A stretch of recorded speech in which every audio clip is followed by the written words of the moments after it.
Any people in the audience interested in addressing the board at this moment? I just want to talk about the unified basketball team. So they're tomorrow going to Lewiston for the state championships. I said to you the last time I talked about this, I cry half the time at the games and smile and laugh at the games. And I'm hoping that it will be streamed. I don't know if it will be, but if you can't get down to tomorrow's game, I really encourage you to see if you can see it on stream, because it's just a marvelous, marvelous thing. And I want to add on that, SEER Transportation is dedicating a fan bus to go down to the students tomorrow. So that's nice to do that. If any of you would like to ride with Martha and me, we're leaving at 4 o'clock from my office. So 4 o'clock tomorrow, we have a van. So if you're interested, we can accommodate 6 people easily. So just show up at the office at 4 and we'll head out to Lewiston High School. Do we get there, Lewiston High School? You definitely get there. Exit 13. Exit 13. Okay. You can get there. 4 o'clock at my office. Game time's at 6 o'clock.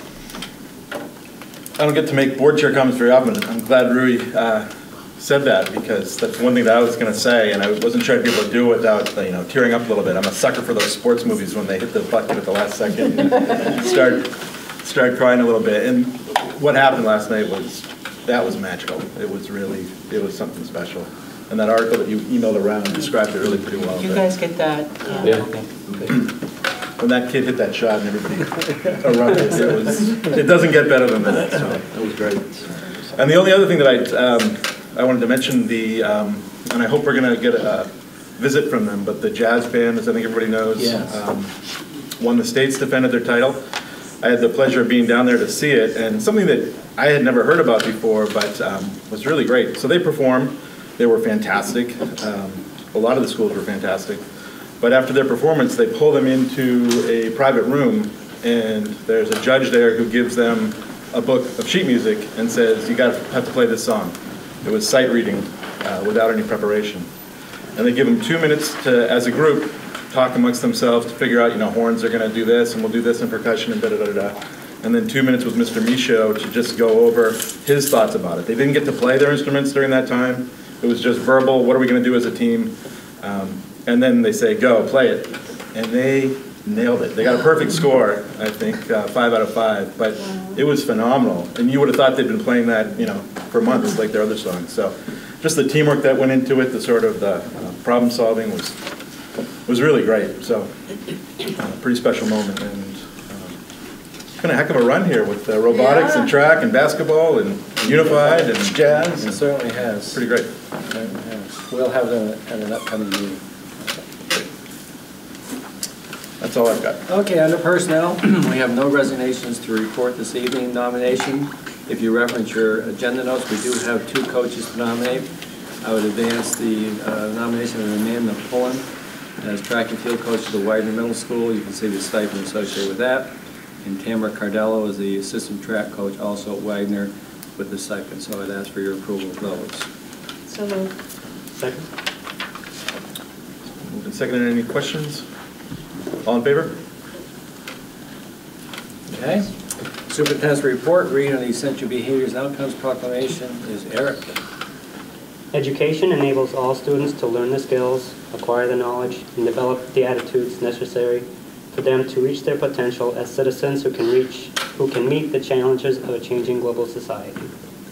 We believe that all citizens in our communities share the responsibility to educate our children and themselves.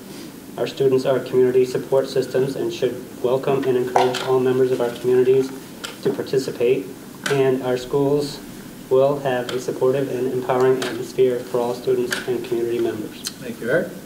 We have 3 presentations this evening. Our first one is our school health coordinator, Brittany Lehman. So, Brittany, thank you.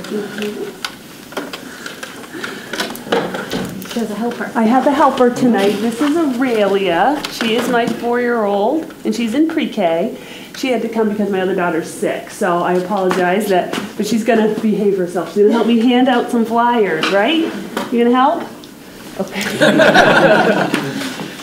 All righty. so let's go this way, okay? So what I did, instead of doing a PowerPoint presentation, I did a little newsletter for you guys. And I just want to highlight some things. I won't take up a lot of your time.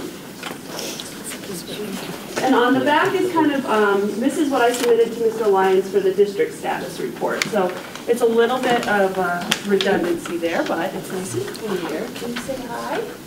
She lost her voice. I'm sorry. For now. For now, I know. Yeah. Just wait 5 minutes when we're done.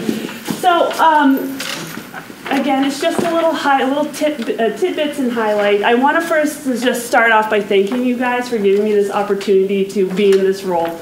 This is such a great district to work for, and you guys, I'm very proud to say that I work for the Hampden School District. Everyone that I've encountered has been so pleasant, so very nice, and very focused on our children. That's, you know, I worked a ton in my previous job, and I didn't get to see what was going on in the schools, and to be able to see what wonderful things are happening for our children, it's really nice. So again, thank you for all the hard work that we do, especially our teachers who work so hard with our kids, right? So first of all, I put in here just a little highlight of our wellness regulation. It's something, we have a wellness regulation and a policy and procedure that we're working on. We're going to continue to work on that. The foundation of our wellness procedure is wonderful. There's some things that we can work on to improve, and that's kind of my goal for the next couple of years, to be able to really strengthen that policy. One of them is around nutrition and working on bringing some locally sourced foods in. We do that now, but I want to expand that. So I will be applying for a USDA grant that just opened up yesterday with the help of a lot of my colleagues to put in a pretty big grant to see if we can bring some more locally sourced food and maybe work on some of our nutrition stuff, bringing nutrition to the classroom. So it's one of my goals. The other thing I want to work on is having nutritious food options at sporting events. We've done a really good job with that, to be able to offer apples and oranges. I want to continue to work with our booster clubs to be able to do something like that too. On here you can see some of the fundraising that we have done. I have applied for 10 funding options since I started in October. We did receive money from called the Flannel Shirt Foundation, which is a community-based organization in Waldoboro, and they have given $400 for us to start a garden down at Wagner. So we will be beginning that as soon as these 4 feet of snow disappears. I also received some supplies from Johnny Seeds. They gave me seeds and the little tunnels, the hoop tunnels, to start down at Wagner too. So I hope to begin that soon. Hey, that's distracting. EMHS has earmarked $500 for a fitness club that we're working in Reedsbrook. We're piloting a group for at-risk youth, targeting girls, but we've opened it up to boys too, who are struggling with poor nutrition, obesity, chronic health conditions, and low physical activity. We have about 7 girls participating now. They're 6th graders who don't play sports. We've had a lot of success with that group. And what we're going to do with the money is hopefully do some outings and then bring either a speaker in to talk about self-esteem or to do some work in our gardens too. So I want to thank EMHS for their donation to our project. The Reedsbrook Garden Club raised over $1,000 in their winter dance, and that will go into our garden fund, so I'm very happy about that. Cynthia Bazzini has done a lot of work with our garden club. That's expanded in the last couple years. You drive by the Reedsbrook greenhouse right now, we have spinach and lettuce growing. It may have sprouted, I'm not quite sure, but we have put that in, and we hope to get, the snow away at some point so that we can start our outside garden there.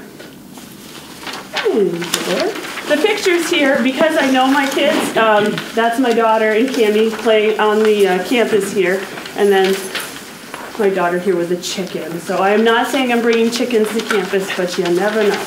So some employee and community things I've been working on. We have a very robust fitness schedule. I send that out every month, and we do things from Zumba. We just are starting Paeo, which I just got a fitness instructor certified. It's like beach fitness, so it's kind of like Pilates and yoga, and we just started offering that. We do just straight yoga too. So there's different things for people. Very affordable, about $2 per class. I'm doing a spring fitness challenge with the employees, so any steps or miles or any type of activity they've done, I've asked them to submit that time to me so that we can put the person who goes the farthest between the 2 vacations, so February to April, will get a lovely locally sourced wellness basket. So I'm excited about that. I have about 10 participants in that.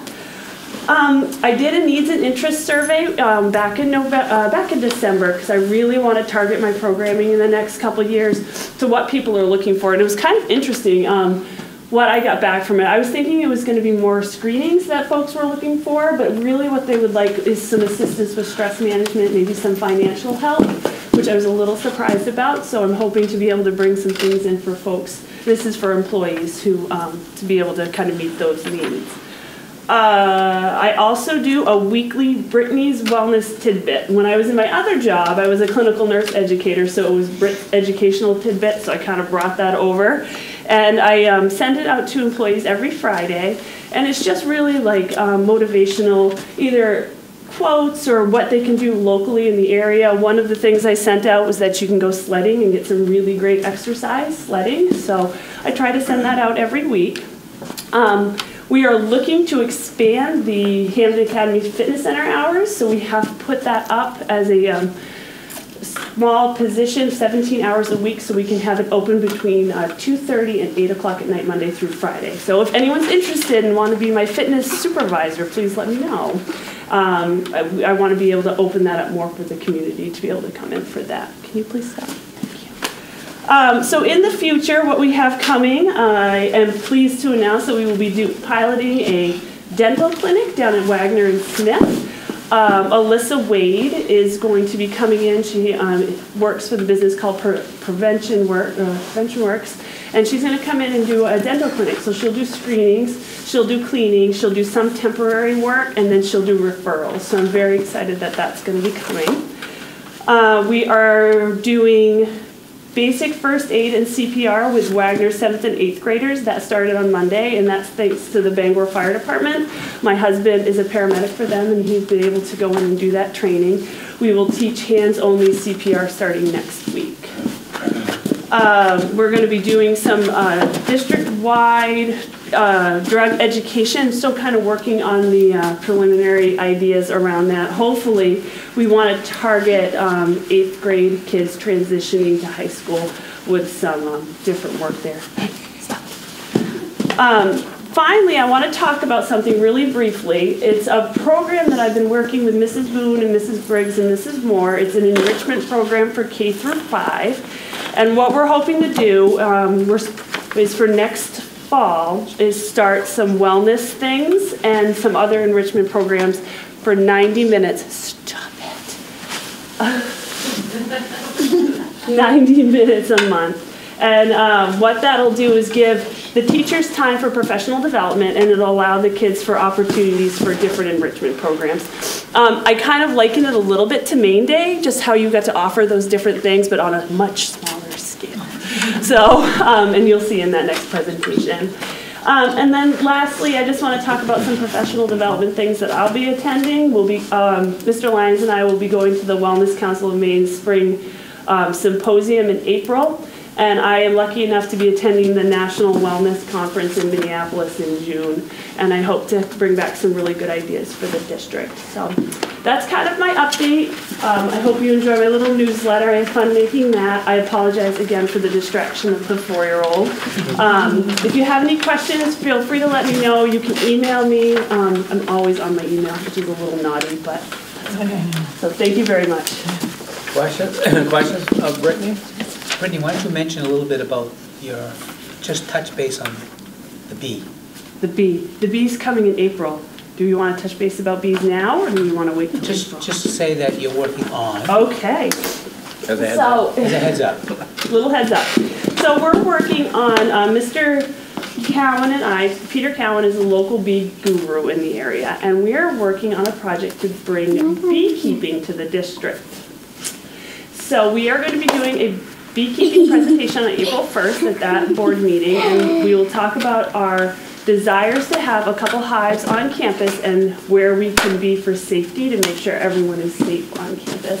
We are one of the first schools, I believe, in the state to do this, maybe in the country really, to bring this innovative idea to campus. What we're looking at is to add things to our curriculum and to be able to work for conservation for bees, because unfortunately they're quite endangered because of the status of the world. So very exciting. There's different avenues we're going down to see what we can do to bring them on campus. Ideally, I'd love the roof, but we're working on it and we'll see what we can come up with. So bees are in the future. Thank you, Brittany. Thank you. A lot going on and ambitions down the road. You're a monkey. Our next presenter is Dr. Ruth Lyons, going to give us an update on gifted in town and some of the things going on, and also some ideas down the road. Ruth? I don't know, that wasn't in my public speaking. I think all public speaking, though, should have a 4-year-old. Perfect, though. Jeff's not here. If I just connect to the admin comments. Librarians? I don't know how to do this. I don't know how to do that fancy one. Just plug into the top cord. Right, I just don't know if we have a dongle that fits. I have a dongle, I think. You have an updated I think I dongle? got an updated dongle. I have a dongle. I carry it. Not to get some Democratic. Never know. We got one. They found one. It is.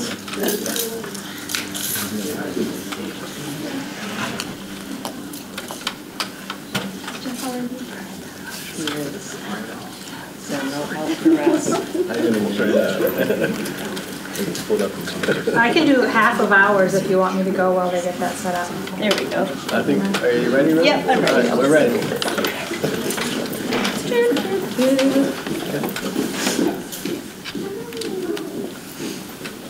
Oh, great.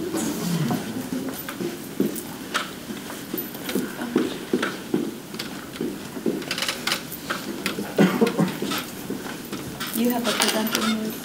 Oh, that's okay. You get to see the next slide.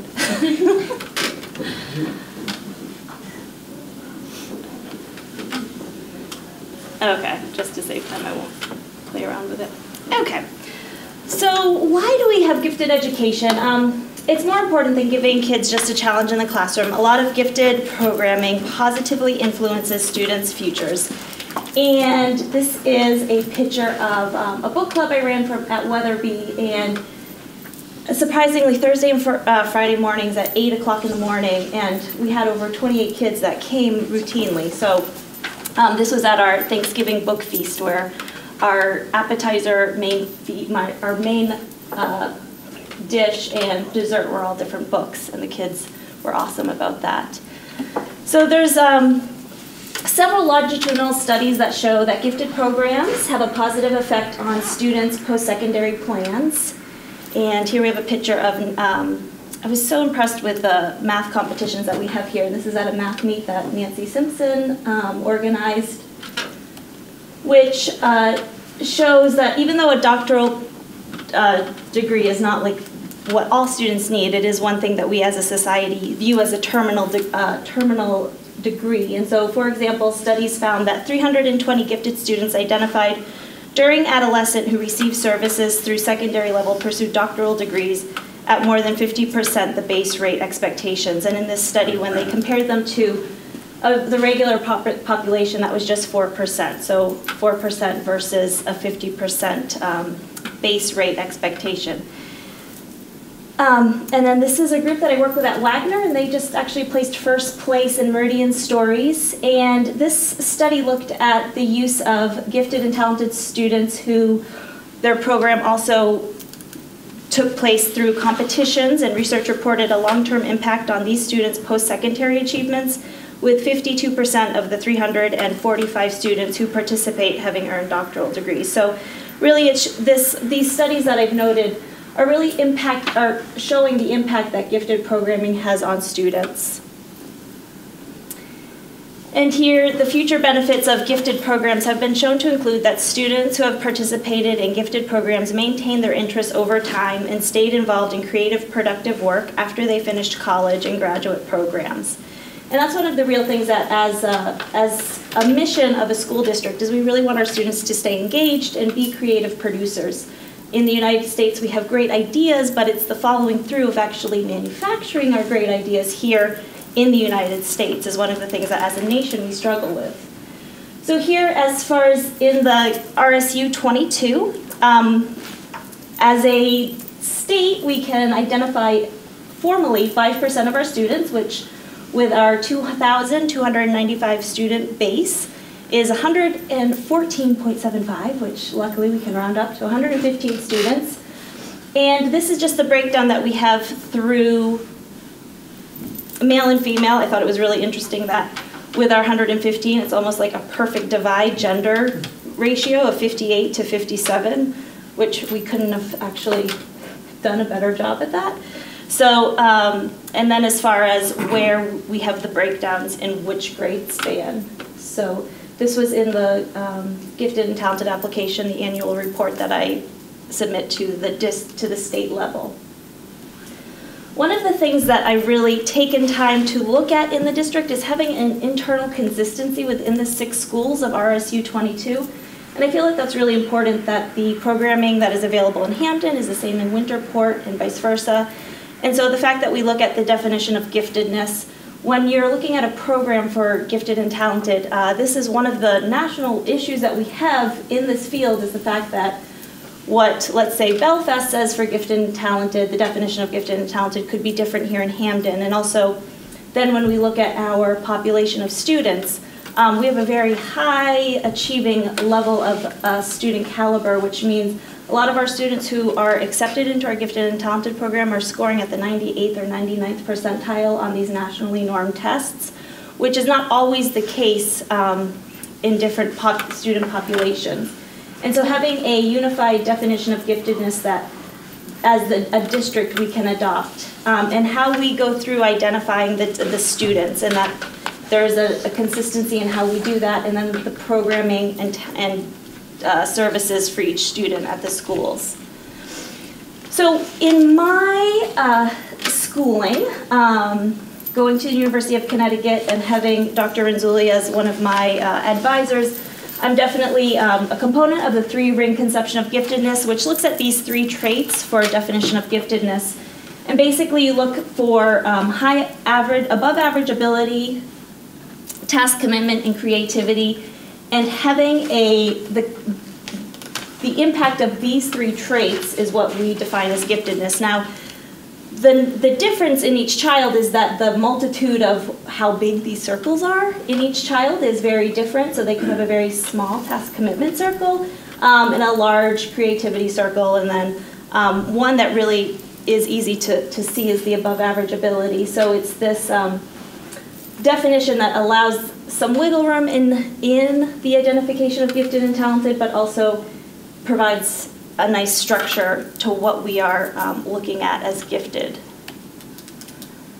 So then to bring it down from sort of a global level to here in RSU 22 at the school level for K2 at McGraw and Smith, I ran a differentiation, professional development there, and definitely starting to see a need for some gifted services in the 2nd grade that we have this year.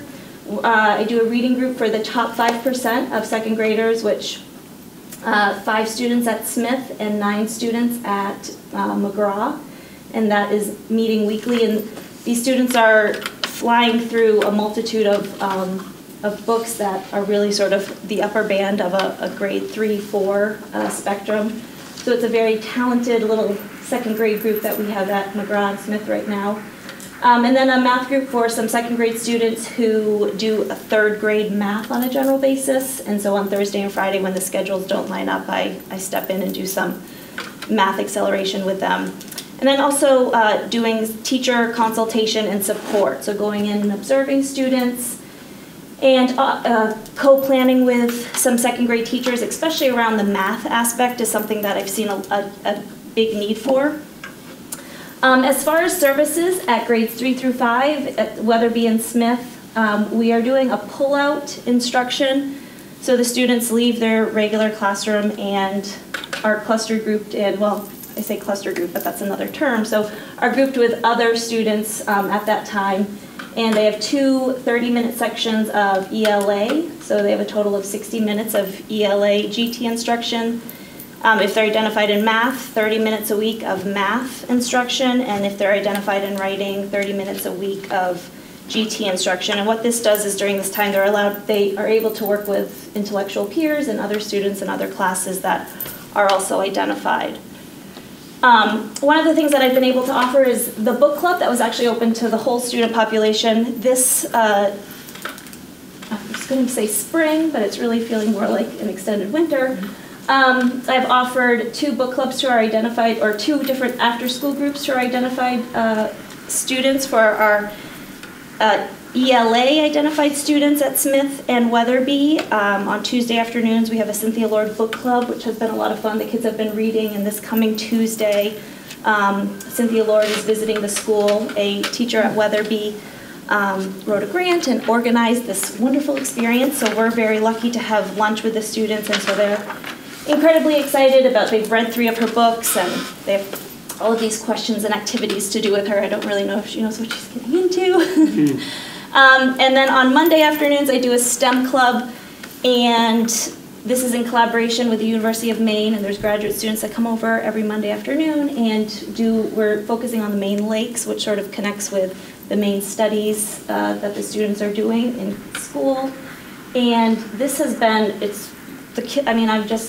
one of the things that I've loved about this position is just really reaching out to the community and having that community presence in some of the programming that we're doing.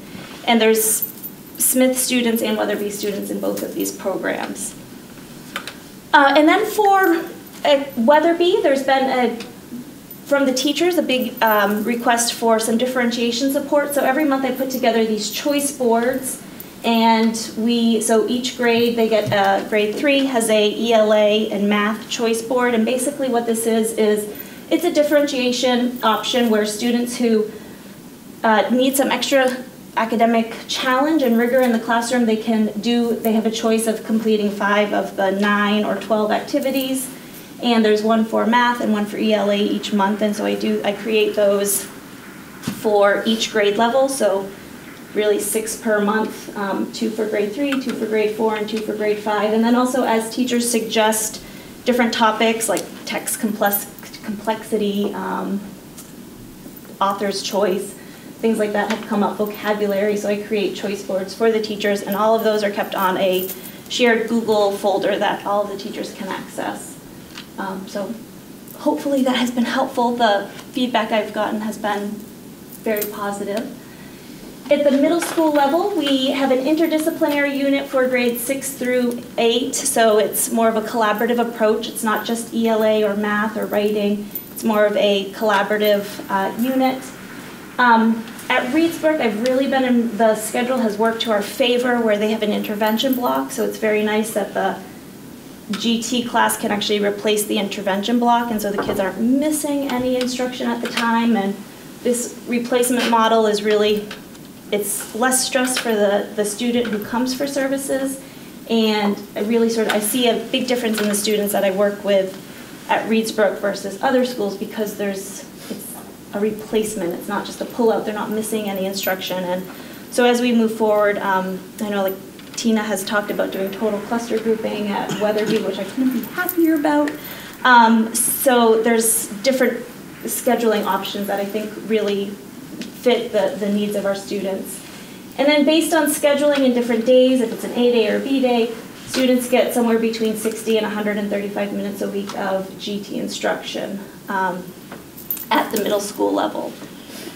So this is very hard to see on that screen especially, but really what this is on the annual report that I give for the state, there are 4 action goals that I say I'm going to work on.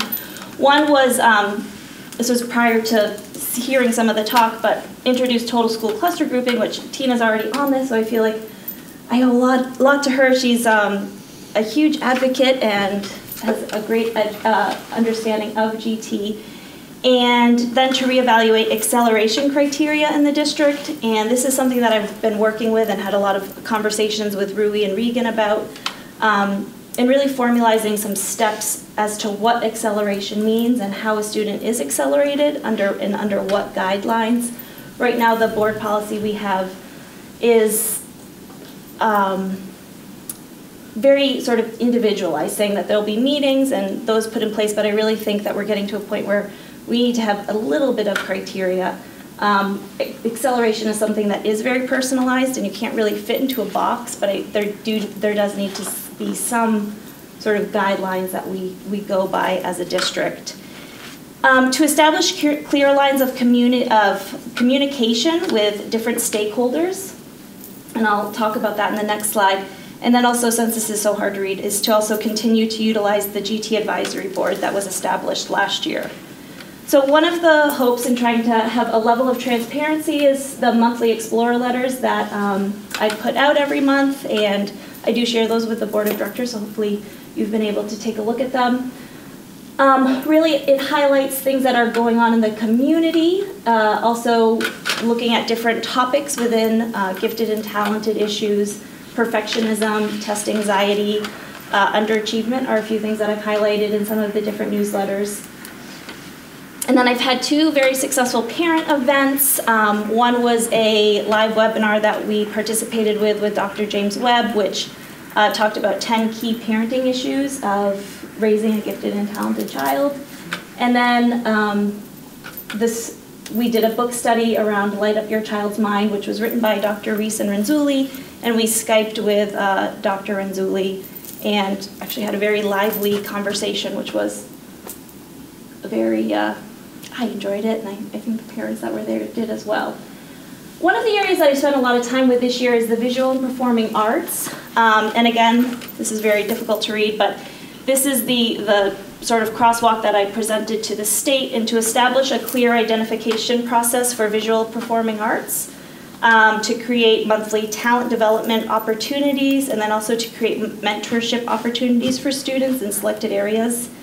So one of the things that I've set up are these for our visual artists, or so those who are artistically gifted. I've set up these different Saturday workshops with different local artists.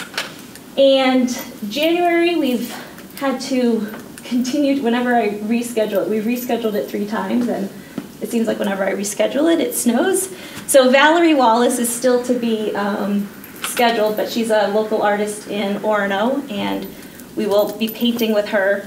In February, we had a workshop with Grace Bartlett, right here, and she does, I thought it was basketry with all of the things that she had me order, but it's actually, she uses the reeds for basketry to actually make, you can't see this too well, but right here, this is a horseshoe crab, and so she makes local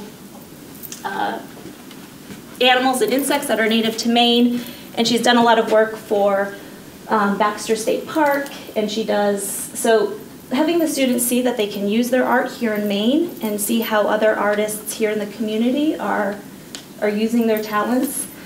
Last weekend, the students met with Siobhan Alexander, and she actually just graduated from Endicott College. She graduated from Bangor High School, and she lives now here back in Bangor. She's an illustrator and does some fine artwork, and so they did a workshop with her. And the nice component of this is that the artists share sort of their education and what they do, and then they do a hands-on workshop with the kids, which has been great. And it's a continuum of students from grades 3 to grades 10, which I was a little worried about having that age span, but this picture right here off to the side, which I know is hard to see, this is Gwen, a 3rd grader, and Reba, a 10th grader, and they were like best buddies during the whole thing. So I thought it was great that the youngest and oldest child that were part of this really sort of, you know, took a liking to and spent some time together. So it's sort of neat to also have that mentorship that I didn't really anticipate, but sort of a natural happening. So really what this leads down to, and these are pictures of our students in the after-school STEM club, that sort of the 3 E's, that enjoyment, engagement, and enthusiasm, leads to an increase in achievement. And that's one of the things that really with gifted students, we don't want them to feel like they have more work, which is often the feeling of some antiquated GT programs, is that they just have more and more work. We want our kids to feel like they're doing meaningful work and really get fired up over the work they're doing, because these are students that once they're engaged, they really would connect and hold on to what they're learning and stay invested.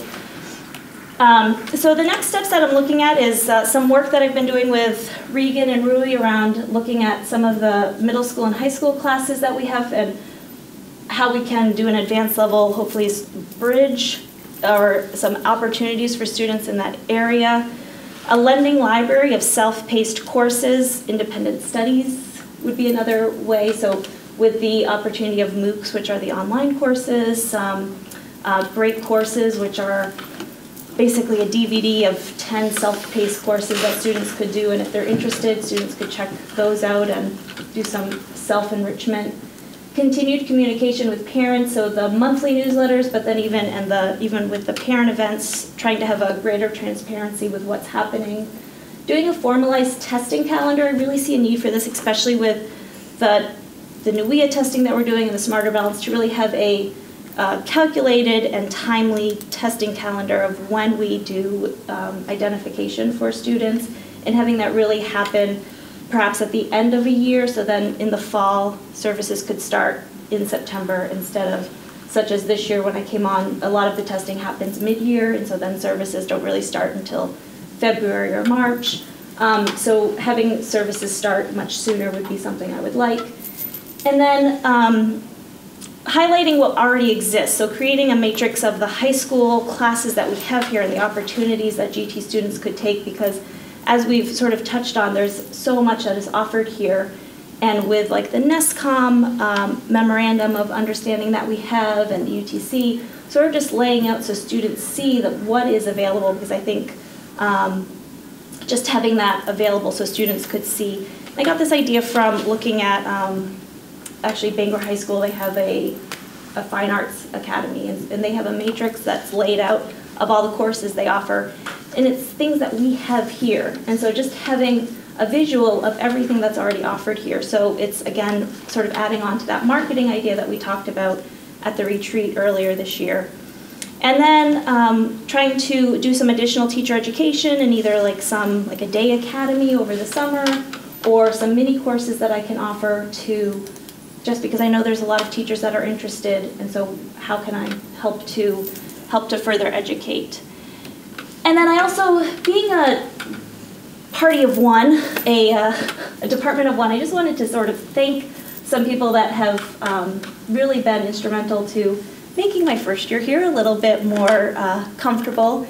Tina has just, I mean, she was I don't know how she did this, and a principal last year, but she's been an amazing support. Mary has been wonderful. Regan and Rui have been a huge beacon of guidance and support as I've been trying to navigate my way through the middle school and high school, so I appreciate that.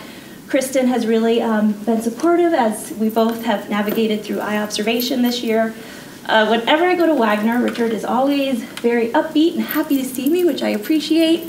And then two teachers, Beth here at the high school and Angeli's an art teacher at the elementary level, have been huge advocates and supporters to some of the programming and things that I've tried to do. So none of this could be done by one person, and so I just wanted to take a moment to publicly thank the people that have helped and supported me through these ventures.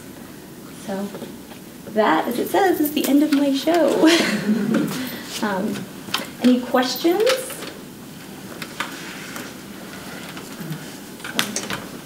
No? Okay. All right, Ruth, thank you very much. You're welcome. Very nice overview. A lot of stuff going on. A lot of stuff. Okay, Tina, I think you're up next. We have a two-part show You today. have a two-part show, okay? Right. The first of which Rui's setting up for me, but it's been playing since you arrived. We had Main Day on Monday. Main Day is the brainchild of teacher extraordinaire Megan Shaw, and I asked her to come speak to it. She's done it for 4 years running now, and I say she, but she has an army of recruits, and from colleagues to PTO President Susan Witt behind me, and all the volunteers that come with that organization.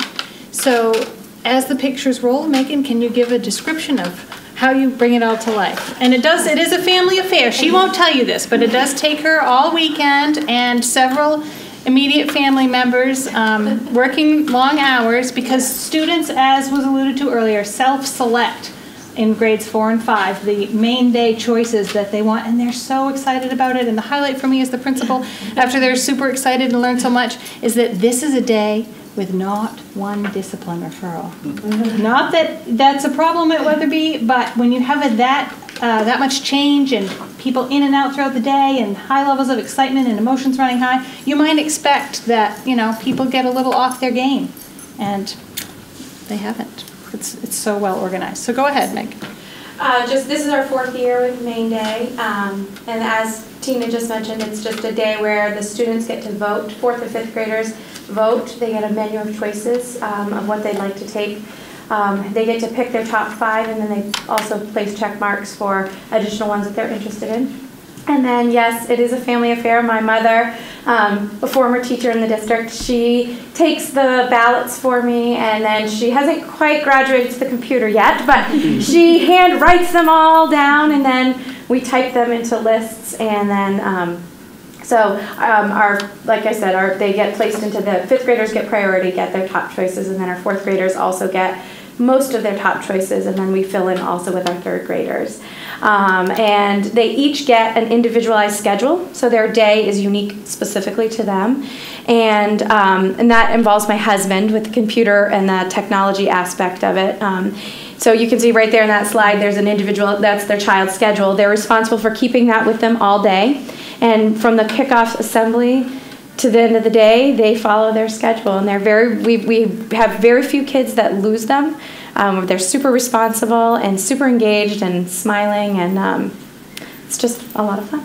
A lot of fun, and we could not do it all without the team of people. I mean, we have 30 presenters. PTO supports us in such an amazing way, financially reimbursing for supplies, a wonderful luncheon that they put on for all of our presenters. Whoopie pies to take as a gift home. Susan also got a lot of my volunteers for us so every workshop that goes on, we also have a volunteer in there to assist with like any management type of stuff. And then our staff is amazing. They just jump right in.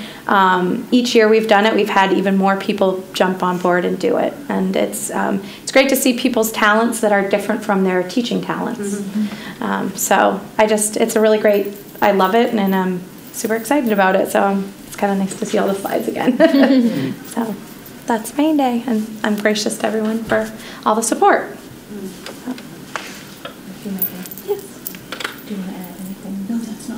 Okay, sorry. Didn't mean to put you on the spot. Are there any questions for Mrs. Shaw about Main Day? I had the pictures rolling when you came in because they really are worth it. There's Becca Gross, grade 3. I'm sure she'd be thrilled. That's main drama. She was a lumberjack and a moose at the same time. Lobster. Yeah, she had her lobster claws on. So and they also do, I forgot, but they also do a follow-up thing where they write thank you cards to everybody that was involved in the event. So it's also another way that we just kind of really try to reach out to we have a lot of community people coming in to run them, but then we also do a thank you letter campaign to thank everyone for coming and being a part of our day. So Megan, do the students decide what they want to have happen? Yep, they create, yes, yep. So they get they get a ballot with this year was 30 course offerings, and then it is paper pencil at this point in time. Ideally, it would be nice to get to the technology level, but yeah, so they vote, for their top choices. Okay, so you pick out somebody puts together the broad set, and then they select. Oh, that's so I start out by kind of asking all the staff, and then I go and kind of ask people like what they could volunteer, and I try to do it on the. I'm kind of cheap about it. So like, would you be willing to volunteer? I'll give you a whoopie pie. No. And so no, just kidding. She's not kidding. Really not. And I try to get people to, like I said, I appeal to the staff as saying, it's your opportunity to teach the thing that you love to do. So we have like a lot of cross-country skiing and snowshoeing and people kind of go to their passion and have the day to spend showing and showcasing their passion. That's great. So the teachers, even though it's a lot of prep for them, it is kind of one of the things that they're proud of and that they really love to do. So, yeah. There's a lot of excitement and energy around it, even though they're working days in advance to get it, because it's that feel-good day that kids will take home and remember in adulthood. I suppose it's also the advantage to having kids see their teachers in a different context too. That's got to be really rich. Yeah, and this is only my second year, but teachers did different things this year, even from last. Yeah. So they might want to change it up from year to year. And we had a little third grader. I was doing lunch duty that day, and the game warden walked in, and he's like, and I went over, and he's like, I've got to talk to the game warden. And he called him over, and he's like, I want to be a game warden when I grow up. I was like, oh my goodness. He's like, can I tell them that? I'm like, yes, you can. That's fun. It was nice. Thank you. And the reason we started it was all about the celebration of the state of Maine's birthday. So that's kind of how we got the Maine Day idea and concept. So you'll see our students on other local websites. The University of Maine Athletic Program was represented with 2 outstanding young student athletes, and they taught our young people about teamwork. And the St. Joseph's Hospital team had a lot of student nurses, and through parent volunteer Carol Lobel, they had a room full, you saw earlier, and we are on their St. Joe's newsletter as well. So it's kind of the brand, whether Megan intended that. It's beginning to be part of the culture of Weatherby at year 4. People look forward to it. Thank you. Yeah. And I'm going to report back quickly on our status and progress on our Fast Track program. We had highlighted this in the link 22. And I have a 1-pager.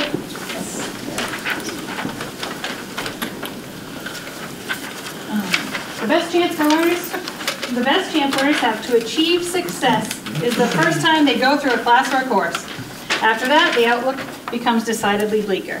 And that's a quote from Susie Pepper Rollins, who wrote the book, Learning in the Fast Lane, 8 Ways to Put All Students on the Road to Academic Success. And this summer, the elementary principals and Mrs. Jared went to the National Summit meeting for mass customized learning, and this text was referenced along with some great things that were going on in school, so we quickly came home and found that. And I read this summer and said to Mrs. Charles, our literacy specialist, I really think that we could pull this together and make something work from these strategies. So she read the book as well. And the following educational technicians have really made the difference for this program. It falls on their backs with Mrs. Charles. And those people are Kathy Rogers, Bob Donnelly, Kathy Lawler, Brian Lovely, and recently we added Margaret Bebb, and within the last week or so, Karen Broughton. So our target population for the Fast Track program would be those students that we reference as bubble riders. They are solid students, and for whatever reason, they bounce between that meeting the standard and partially meeting the standard. So we kind of want to give them a boost so that they are in that green zone all the time. Is that a good description of our bubble riders? We originally talked about this population because of standardized test scores, but as you'll see at the end of the presentation, it impacts those positively but has a lot of overall positive effects. We started with a small cohort of 16 students. We were worried that who wants to come to school an hour early, and that has not been a problem. They are really devoted to and love the program. They come racing in the morning, and they have to be there from 8 to 8:30 because staff have to be there from 8 to 8:30, and normally that would have been a planning time for them. But our educational technicians in Weatherby are 1-to-1 this year, so we're using special ed 1-to-1 ed techs for a half an hour before students typically arrive, but during their contractual day, to provide direct instruction to small groups using this really concrete and specific training model. We also, Kathy Lawler is also an educational technician from the reading room. And we're fortunate in that these people are really the cream of the crop in terms of educational technicians. We have former hospital administrators, social workers, people with master's degrees, biology degrees. There's one who is a trained school guidance counselor, and they choose for whatever reasons to come to Weatherby and to serve our students, and we're thrilled to have them. They are making a big difference. As our data shows, 9 of the students, or 56%, had a gain in their standard score on the NUIA of 12 to 28 points, which ranged from 25 to 57 percentile points. So they're compared against nationally normed kids. If 100 kids take the test, one student had a jump of 57 percentile points. So the next bracket down, when I just grouped them all together because I wanted some way to show you, we wanted evidence that it was working to find out whether we were going to continue or grow the program. And so I kind of tried to group them together in terms of growth and gain. There's no rhyme or reason other than the range seemed to make sense. So the next bracket would be 7 to 9 on the standard score, and that translated to 10 to 17 percentile points. And that was 4 students, or 25% of our original cohort. And we had 3 students who dropped 1 standard point, and 2 dropped 1 and 1 dropped 2. And we were concerned about that, but we had the brainstorm discussion around what would have happened if we hadn't done the fast track boosting program and what might those numbers have looked like. So we can't contribute all of this student success to one 30-minute intervention 3 times a week, but we need some barometer, external barometer, to help us know whether we're going in the right direction. And we feel as though we are based on the kids' feedback. I just laid out the 5 criteria for you. I won't go over those tonight for time's sake, but I will show how they kind of come to life in the fast track program. Kathy Lawler, one of the ed techs in the program, is introducing a poetry unit. So she will have gotten an email from Megan Shaw or another reading teacher at Weatherby School, and she'll be pre-teaching or front-loading 2 weeks in advance, so that the content that they're going to see in 2 weeks can be discussed and really brought to life through the strategies that are named there, so that when they hit the classroom, they really hit the ground running. They're more confident than they might otherwise be. They participate at higher levels. And she was excited and brought this to me today, not even thinking about this presentation. They defined what poetry is and what it can mean. And then they talked about prose versus poetry. And then they took 1 Firefly poem, and that was their key or anchor piece, and discussed the rich vocabulary within that. And one student was so motivated, and this student, I'm covering her name, such an introvert, but Kathy was very emotional when she shared it with me, was so excited about it that she came and had written this poem for her in the evening on her own time, not homework, just excited about her learning. And Mrs. Lawler said, do you want to share this with me? And she did read it out loud, and for an introvert like this wonderful little lady, that was a big deal. And then she read it to her whole group. So our goal is, she's going to be confident enough to read it in that small group setting, that when she does get back to Mrs. Shaw's classroom, she takes that risk that she needs to take to fully engage and achieve at high levels. And so when they come back, this is an example of, and I was going to go through all 8 steps, but they are going to, for culminating activities, take this is their mason jar, just like the one that Mrs. Lawler wanted me to bring and show you. So they have a key point to kind of hook them in. Those are their little fireflies. And they take their yellow fingerprints and make their fireflies, and then attach their vocabulary, their rich vocabulary around poetry to that.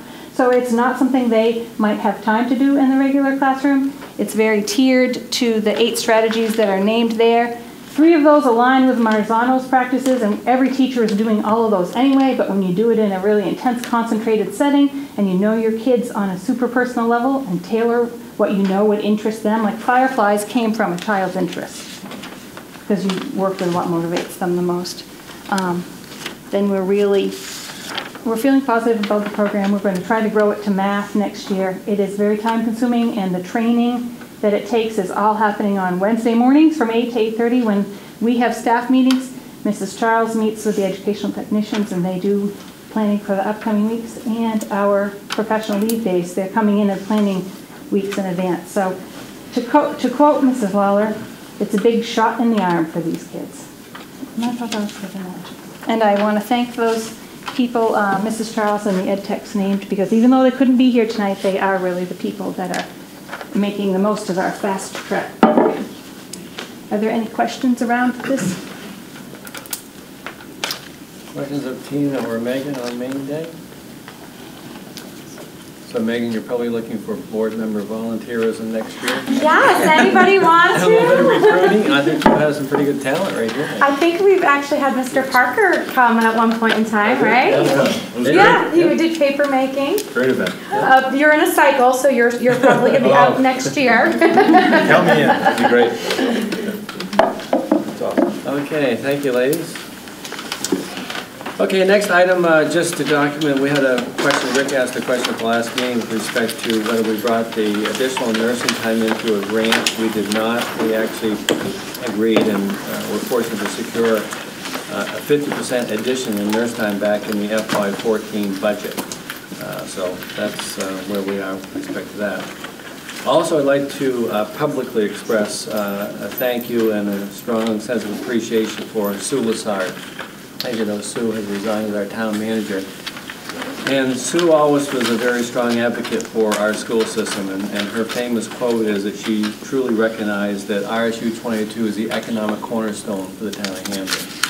And she was always very diligent in making sure that people in meetings knew that the importance of this school system and what it does for our town, and not only in the past, but also what it will do in the future.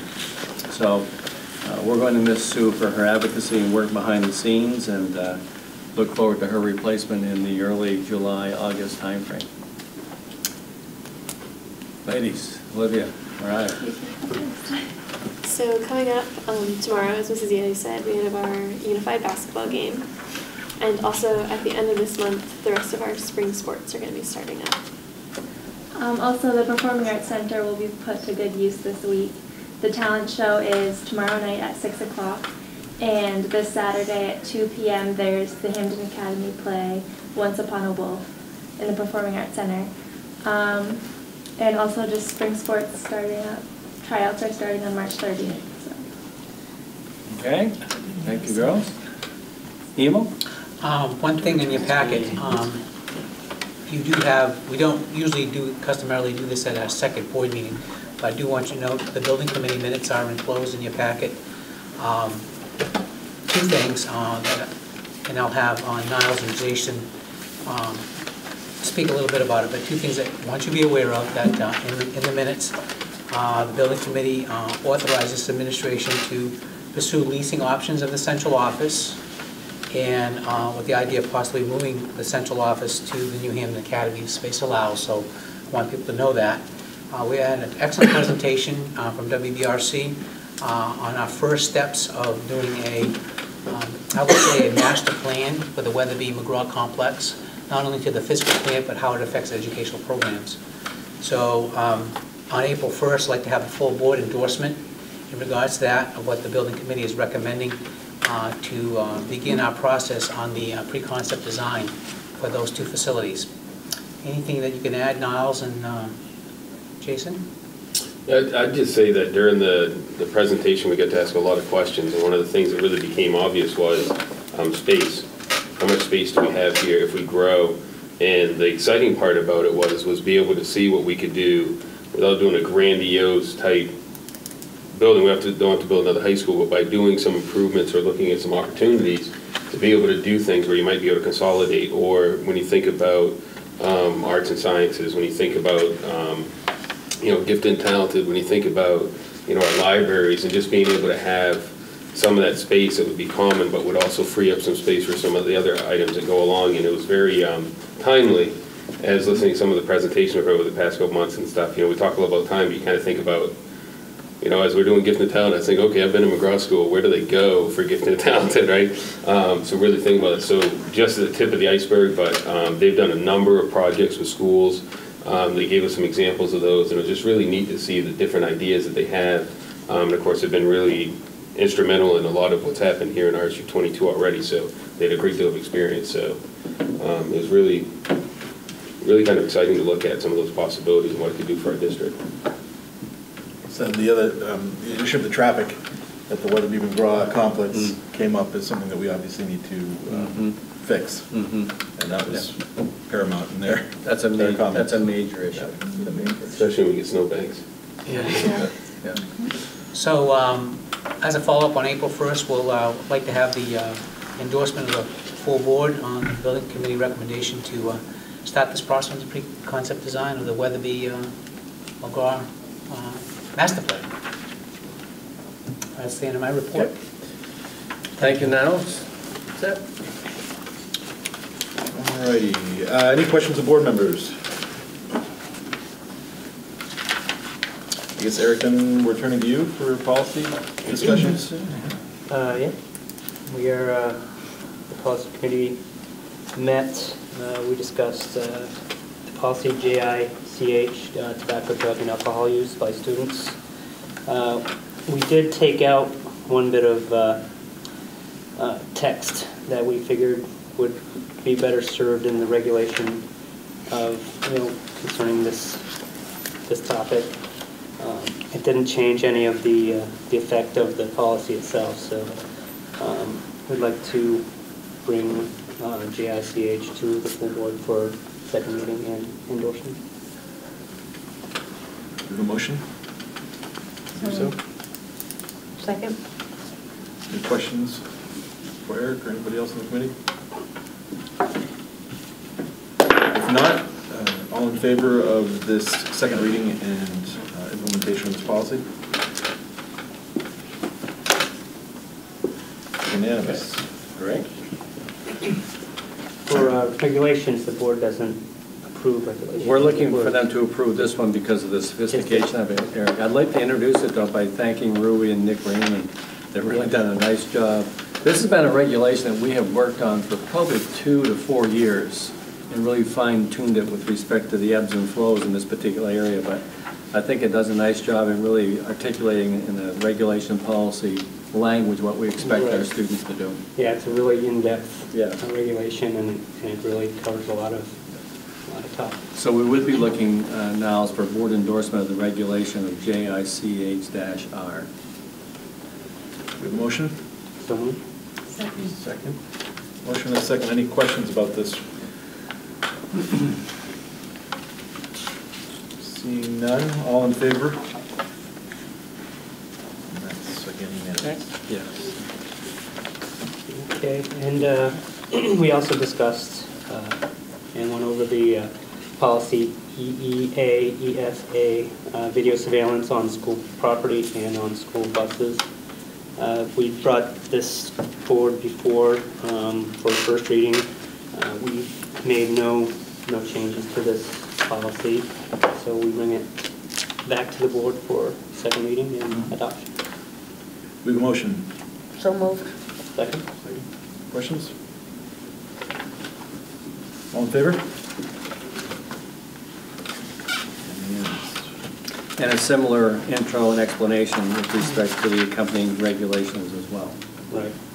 The regulation that accompanies this policy, we've also spent some time on. We've made no changes to this this regulation since we brought it forward for first reading.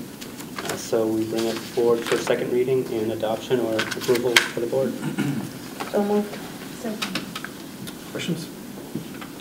Actually, I had a question. In here it says evidence of illegal activity may be referred. Why is it may as opposed to will? Sometimes we determine, depending on the situation and or the student, that maybe we don't want to go to that level of severity. At that point in time, we deal with it in-house. Gotcha. Any additional questions? If not, all in favor? Good work on those two, a lot of work on those two policies, regulations. A lot of work. Spent, what, close to 6 months on these policies? Yes. This last policy, JICE, student publication, yearbook specifically, Rick brought this to my attention. A student she was going to be a game warden, correct? Correct. And she wanted her picture in the yearbook to be of her with her dog holding a weapon. And we have a policy that does not allow, photographs of that nature to be published in any, school publications. So, she was very distraught over that. So we brought this policy up to kind of confirm that that's the avenue we want to go in. So. The real backbone, Rui did a nice job working with that student and parent, did a real nice job. This here, however, gives real clarity to the building principal with respect to oversight of the yearbook. So like a lot of policy, good policies developed in advance. Policy that you recognize an event happened, then you want to make sure you have a policy in place so that the next time that happens, that gives the building principal that clarity and that unambiguous posture, if you will. So we're looking basically, as you can see, very specifically to allow the building principal to use his or her discretion with respect to this. So we're bringing policy JICE to the board for first reading. First reading, right. So moved. Second. I have a question.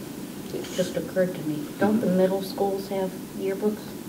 Yes. Yes. Shouldn't this be broadened to include the middle schools? It just occurred to me. Well, actually, yeah, I think the new part, Martha's okay. I think it's the paragraph above, which obviously specifies only the sedan, which is the high school. All right. So that's a good point. So let's do RSU 22. We'll do this generic. Yes, that's a good point. Yeah. Great point. Those are the same thing. Now, Richard and Regan, your yearbook's not named sedan, is it? No. Okay. Selection of the publisher for Yeah. RSU 20 yearbooks. Yep. So I'll do a little bit of rewrite, Eric, and send it out to the committee. Okay. Yep, generic. Yep. Good point.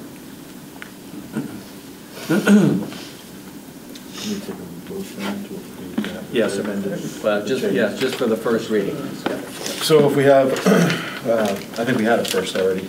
Do we want to- No, this is for first reading. I'm right? sorry, I mean, I think we had a motion. Motion, yes, you did. Okay. I So do we moved, he need- seconded. Do we need to amend that motion with? No, we just take incorporate the comments, With and those I'll bring it back to comments, the okay. second reading, yep. All in favor? Okay. That's it. Great. Yeah, I bet it was. What a time it was.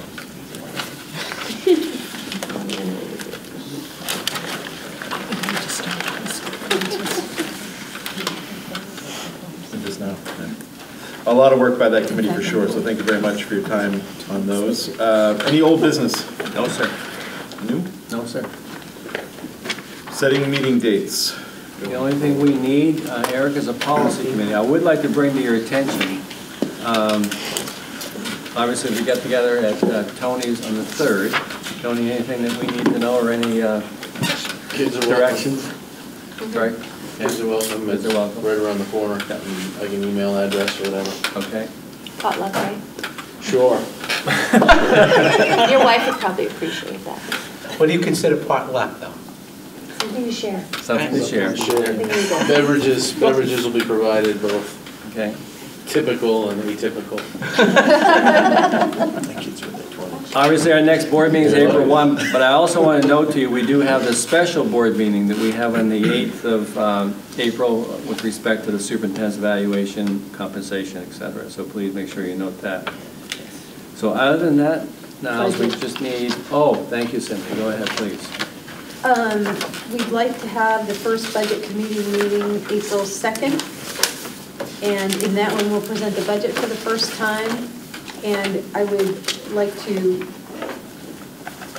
beg, I was going to say heavily encourage, but beg as many board members to show up for that as possible.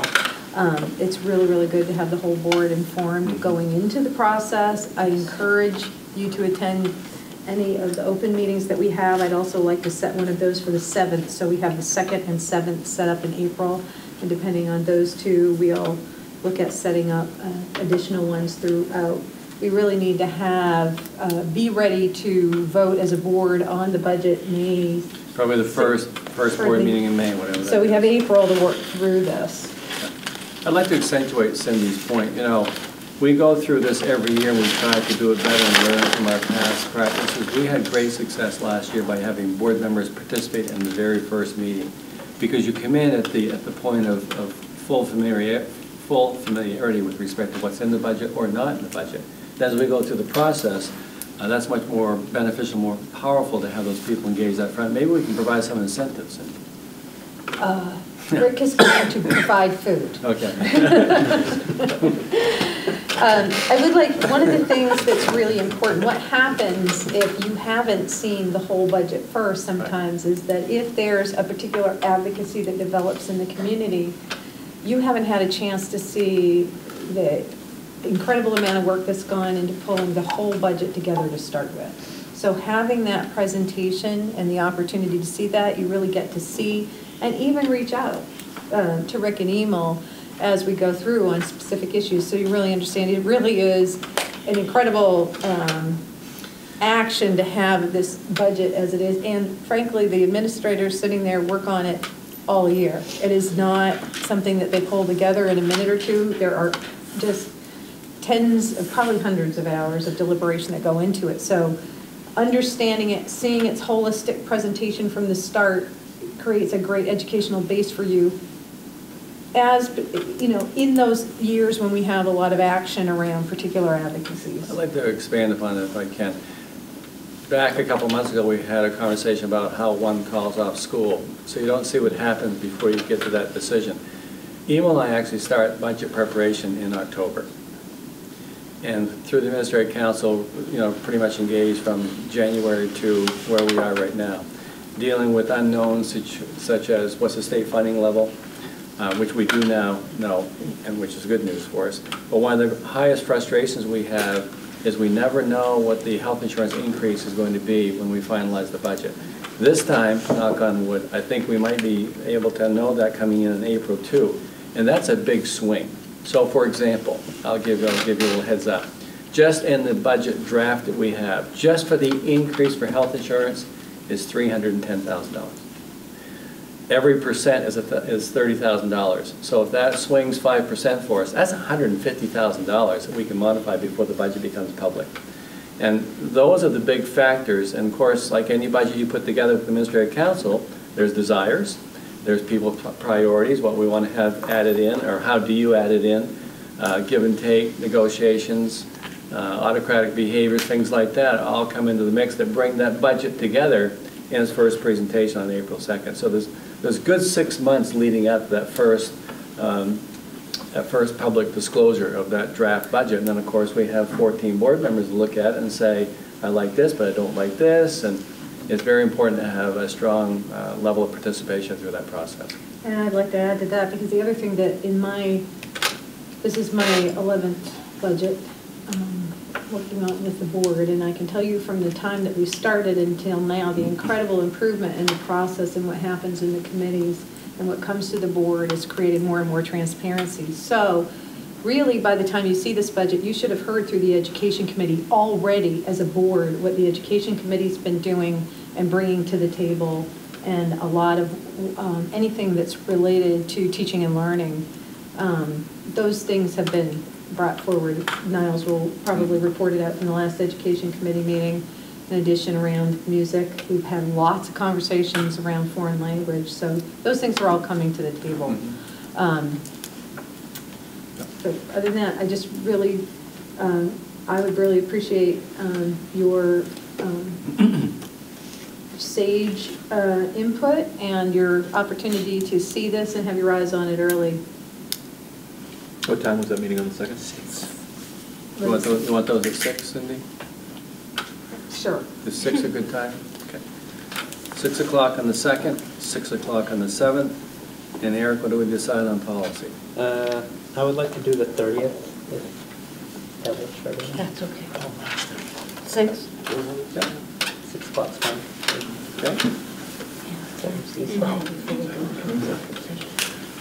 Before we go into executive session, I just want to tell everybody that Alan Burton and I and the State Board are meeting with all 4 of our federal representatives next week, Monday and Tuesday. So if there's anything you want me to specifically talk to them about, if you don't know, Susan Collins is on the Education Committee as our senator, and so she's really, really important that we let her know what our problems are, like Mariah presented today. I think that one is critically important, and having somebody connect policy and testing to what's happening in the classroom. But I think as a school board, we should also be very worried about funding for the higher education landscape, the caps on Pell and things like that. These are our students that we're trying to bring up and send into the next level of education. And the current budget is abysmal in this area. And I think we need to advocate for the opportunities for our students beyond K through 12. Okay, now I believe we are all set with committees. With that, then, I think next on the agenda is for us to, oh, I'm sorry. Sorry. Yep. For the special meeting on April 8th, I have negotiations meeting down for that day as well. What we're going to do is we're going to have negotiations from 5:30 to about 7:25. All right. And actually, I had my monthly meeting with the association today, so I informed them that they had no problem with that. So the special meeting will be at 7:30? Amanda and Eric, I cannot be, I have to be in Washington DC the 26th, so you're handling negotiations of March. I'm not, no, I am there on the 26th. Yeah, 25th. 25th. Okay, You're I'm the not there on the team. 25th. 25th. You're not here on the 25th either? Oh, you're not, Amanda? Oh, good. Is it 25th or the 26th? Eric can handle it. I forget which It night. is the 25th. Yeah. It is the 25th, yeah. Eric can handle it. Eric? You got it. All right, I've been in that place before. Okay. Any other meeting issues, questions? Rick, are we still meeting this Friday? Yes, we are meeting Friday at 12:15. Amanda, Oh, right. Eric, Cindy, Emil, and myself at Costas. 12:15 on Friday. Huh? We got a meeting after that. We do, yeah. I'm not sure what you mean by that. Well, I Never can be mind. transparent. Later. We're going to need a motion to go into executive session as listed on the agenda, and just mention to Olivia and Mariah that you are invited to stay for this. I move we go into executive session to discuss the evaluation of the superintendent of schools according to 1 MRSA section 4056A. Okay. All in favor? So now, how are you feeling?